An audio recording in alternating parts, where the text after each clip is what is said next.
પતિ અને પત્ની એમની 20મી લગ્ન એનિવર્સરી. બંને એવું નક્કી કર્યું કે આ વખતે કંઈક અલગ કરીએ. શું કરીએ? આખી દુનિયાથી ડિસ્કનેક્ટ થઈ અને માત્ર તું અને હું જ હોઈએ આવી રીતે 24 કલાક સાથે રહીએ. કેરલા નથી જવું, કાશ્મીર નથી જવું, હવે ફરવાની કોઈ જગ્યાએ નથી જવું, ફક્ત આપણે બે જ હોઈએ એમ 24 કલાક સાથે રહીએ, વચ્ચે ત્રીજું કોઈ ન હોય એમ સાથે રહીએ.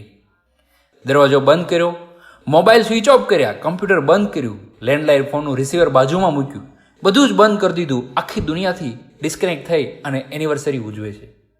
સાહેબ, સવારના 9 વાગ્યા હશે અને ડોરબેલ વાગે છે. સીસીટીવી કેમેરા મૂકેલા. જોયું તો પોતાના શહેરમાં થોડે દૂર પતિના મા બાપ રહેતા. દીકરાને આશીર્વાદ આપવા એને કદાચ ફોન કર્યા હશે, પણ ફોન બંધ આવતા એ રૂબરૂ આવ્યા હશે. પતિ દરવાજો ખોલવા દોડ્યો, પણ એની પત્નીએ એને હાથ પકડ્યો અને કીધું કે ગઈકાલે આપણે જ નક્કી કર્યું છે કે આપણા બેની વચ્ચે ત્રીજું કોઈ નહીં. પુરુષ પાછો ફરી ગયો.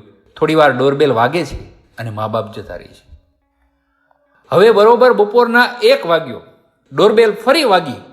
સીસીટીવીમાં જોયું તો આ શહેરથી 2-3 કલાકના અંતરે પત્નીના મા બાપ રહેતા હતા. એણે પણ દીકરીને ફોન કરેલા, પણ વાત ન થઈ એટલે ચિંતાના લીધે જાતે ડ્રાઇવિંગ કરીને આવેલા.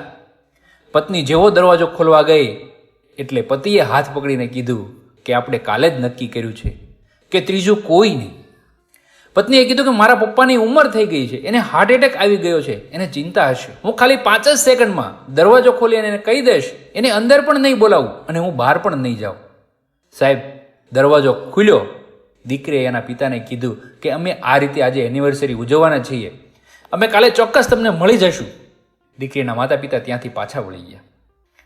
હવે આ દંપતીને કોઈ સંતાન નહોતું. 1-2 દિવસ પછી નક્કી કર્યું કે અનાથ આશ્રમમાંથી એક બાળકને દત્તક લેવું. 1-2 દિવસ પછી પતિ પત્ની બાળાશ્રમમાં જાય છે.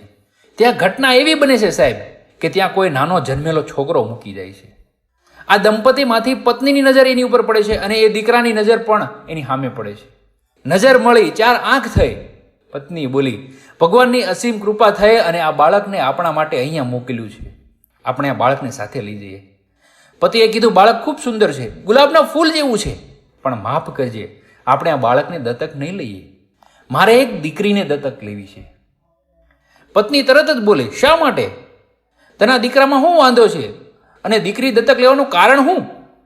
કારણ તો સાંભળ. પતિની આંખમાંથી આંસુની ધાર થઈ અને બોલ્યો, આજથી વર્ષો પછી તારી ઉંમર 60-65 વર્ષની હશે અને મારી ઉંમર 65-70 વર્ષની હશે.